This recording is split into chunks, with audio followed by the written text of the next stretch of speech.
সবাইকে জানাই নবরাত্রি দুর্গা উৎসবের অনেক অনেক শুভেচ্ছা অভিনন্দন।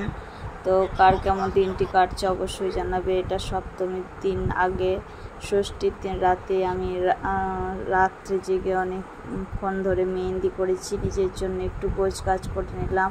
তারপর ভোর 4টের সময় উঠে সমস্ত কিছু কাজ বাগিয়ে স্নান সেরে ফুল তুলে ঠাকুর ঘর সব আলপনা দিয়ে ঘর আনতে যাওয়ার জন্য রেডি হয়ে গেছি। তো দেখো এখানে আমি সম্প্রদান করছি। এদিকে রাস্তা দিয়ে বেরিয়ে যাবে ঘর আনতে বলাবো স্নানে। তো আমাদের গ্রামের যে 16 আনা দুর্গা ঠাকুর হয়েছে সেটারই ঘর আনতে যাচ্ছে বালতি করে কলাবো নিয়ে। তো এনাদের সাথেই আমরা যাবো পুরোহাটে ঘট আনতে। তো প্রত্যেকবার এইভাবেই আমরা সবাই ঘট আনতে যাই সবার সাথে। তো এখানে আমাদের দৌড় দিয়ে বেরিয়ে যায়। তো আমিও চলে গেলাম ঘট আনতে।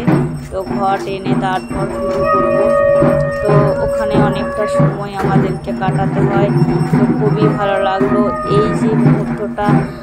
এতটাই মনটাকে মানে কি করব খুশি করে দেয়, কি বলবো। আকাশে বাতাসে যেন মায়ের পদধ্বনি আহ্বান শোনা যাচ্ছে। উলুধ্বনি, ঘণ্টার ধ্বনি, শঙ্কর ধ্বনি সমস্ত কিছু যেন মিলেমিশে এক হয়ে যাচ্ছে। মাকে আনতে যাচ্ছি পুকুর ঘাট থেকে। তো এইখানে সবাই কিন্তু যে যার মতো যাচ্ছে। ওখানে পাখিরা ঢাক বাজাচ্ছে। তো বাজানোর পরে ওখানে পুজো হবে ঘাটে। কিছুক্ষণ পুজো হওয়ার পরে তারপরে আমরা ঘট নিয়ে একে একে মন্দিরের জন্য মন্দিরে দুর্গার জন্য জল নেবে। তারপরে আমরা একে একে জল নিয়ে নেবো। এখানে কলাবো স্নান করানো হয়ে গেছে। কলাবোকে এবার পালকির মধ্যে রাখছে, রেখে এবার নিয়ে যাবে। তো এরপর ঘট নিয়ে মাথায় করে সব যাবে। তারপরে আমরা ঘটে জল নেব। তো দেখো এখানে বেশ কিছুটা সময় আমরা ছিলাম। তো এখান থেকে ঘট যেতে প্রায় 9টা হয়ে গেল। তো এরপরে বাড়িতে গিয়ে পুজো সমস্ত কিছু কাজই রয়েছে। তো ঘট নিয়ে গিয়ে পুজো সারবো। পুজো নিয়ে করে তারপরে আবার রান্না বান্না আছে। তো যে যার মতো ঘট নিয়ে মন্দিরে চলে যাবে। আমরা ঘট নিয়ে বাড়ি সব যাবো সোজা। তো বেশ কিছুটা সময় সকালে টাইমটা দিয়েছি। তো বছরের এই 4টে দিন কিন্তু অপেক্ষা করে থাকি মায়ের সাথে কিছু মুহূর্ত শেয়ার করবো বলে।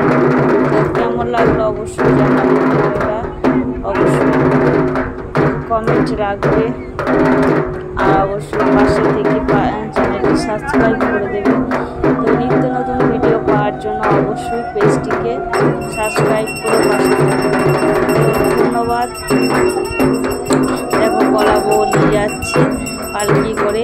এই যে অনুভূতি, এই যে ফিলিং আমার তো খুবই ভালো লাগে, খুবই ভালো লাগে। তো কত সুন্দর অনুভূতি, তাই না? আমরা ঘট নিয়ে তারপরে আমরা এগোচ্ছি। তো এই মুহূর্তগুলো তুলে ধরে রেখেছি আর এগুলো আমরা সোশ্যাল মিডিয়ায় ছাড়ছি। তো এগুলো একটা স্মৃতি হয়ে রইল, তাই না? তো সবাইকে জানাই শারদীয়া দুর্গোৎসবের সপ্তমীর শুভেচ্ছা। তো সঙ্গে থাকবে, পাশে থাকবে অবশ্যই। দেখতে দেখতে 2টো দিন কেটে গেল। 4টে দিন আর 2টো দিন বাকি আছে। তো এরপরে বাড়িতে চলে এলাম। বাড়িতে চলে এসে আমরা রান্না করলাম নিরামিষ ভাত, তরকারি, ভাজা, পোস্ত, ডাল।